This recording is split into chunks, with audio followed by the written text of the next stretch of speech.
Oui, en fait, l'Institut Philippe Pinel, en fait, c'est un hôpital qui fait partie du réseau de la santé et des services sociaux de la province de Québec. Évidemment, l'Institut Philippe Pinel a un mandat particulier, c'est de recevoir une clientèle qui a fait des actes violents. Moi, je suis responsable de l'unité F1, qui est une unité qui reçoit des femmes qui purgent des sentences fédérales. En fait, on reçoit des femmes qui proviennent des 5 pénitenciers fédéraux pour femmes à travers le Canada. Donc, c'est une unité qui est vraiment spécialisée.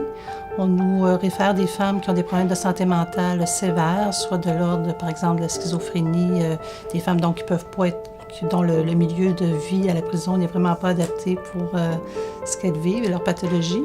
Puis on reçoit aussi des femmes qui ont des problèmes de personnalité très sévères, qui se manifestent surtout par de l'automutilation très sévère. Si on n'autorisait pas à bouger en dansant nous-mêmes, les personnes, les patientes, elles ne le faisaient pas.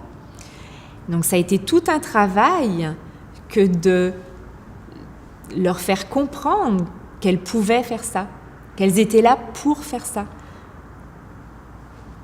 Et je pense qu'on a réussi parce sur la fin, on avait des initiatives de mouvement, il y a eu même des petites chorégraphies qui ont été créées à partir de leur mouvement à elles. Et ça, c'était vraiment impressionnant. Alors, il ne faut pas penser que c'est un cours de danse. Ce n'est pas un cours de danse sociale ou un cours de ballet ou de ballet de jazz. C'est vraiment pas ça. C'est vraiment l'utilisation du mouvement.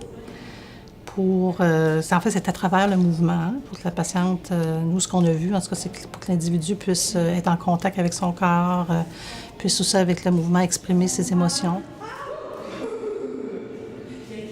À l'intérieur des murs, on ne peut pas se permettre de faire des grands mouvements, on peut pas, c'est interdit, c'est juste interdit. Donc, il faut toujours être en contrôle de son corps et de tout, de ses émotions, de tout. On ne peut rien exprimer parce que ça peut être mal interprété, il y a plein de choses qui sont interdites.